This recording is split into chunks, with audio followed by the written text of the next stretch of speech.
তো আমরা ফাইনালি এসে পড়লাম ভোরের আলো ট্যুরিজম প্রপার্টিতে। গাড়ি পার্ক করে সেখান থেকে আমাদের টোটো সার্ভিস করে টোটো এখান থেকে প্রোভাইড করা হয়, যেটাতে লাগেজগুলো আমাদের পৌঁছে দেওয়া হলো। এটা হচ্ছে আমাদের স্যুট রুম।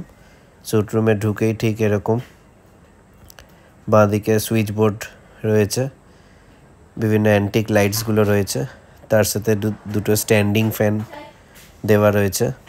এটা হচ্ছে ঢুকেই একটা সিটিং এরিয়া, যেখানে সোফা আর তার সাথে একটা ছোট বেড ওয়াল অ্যাটাচ করে রাখা হয়েছে, যেখান থেকে খুব বাইরের সুন্দর ভিউ দেখা যায়। এই সিটিং এরিয়াটার এখানে একটা টেবিল দেওয়া হয়েছে, লাগেজ আর শু রাখার জন্য একটা র্যাক রাখা হয়েছে। ভেতরে ঢুকতেই আরেকটা রুম, সেপারেট রুম দেওয়া রয়েছে, যেখানে বেড আছে। বেডের পাশেই অনেকগুলো ওয়াল আর ওয়ার্ড্রব অনেকগুলোই প্রেজেন্ট আছে, তার সাথে একটা স্মার্ট টিভি রয়েছে বড় স্ক্রিনের। এই তার পাশেই ঠিক একটা আলমিরার ওয়াল অ্যাটাচ রয়েছে। আর এটা হচ্ছে ওয়াশরুমটা আমাদের, বেশ পরিষ্কারই সব রয়েছে।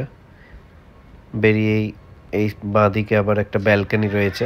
ব্যালকনিটা খুব ভালো, ইভিনিংয়ের টাইমে বা রাতের টাইমে এখানে বসে খুব ভালো টাইম কাটবে। বাইরে সুন্দর একটা ভিউ, আর পুরোটাই উডেন কটেজ।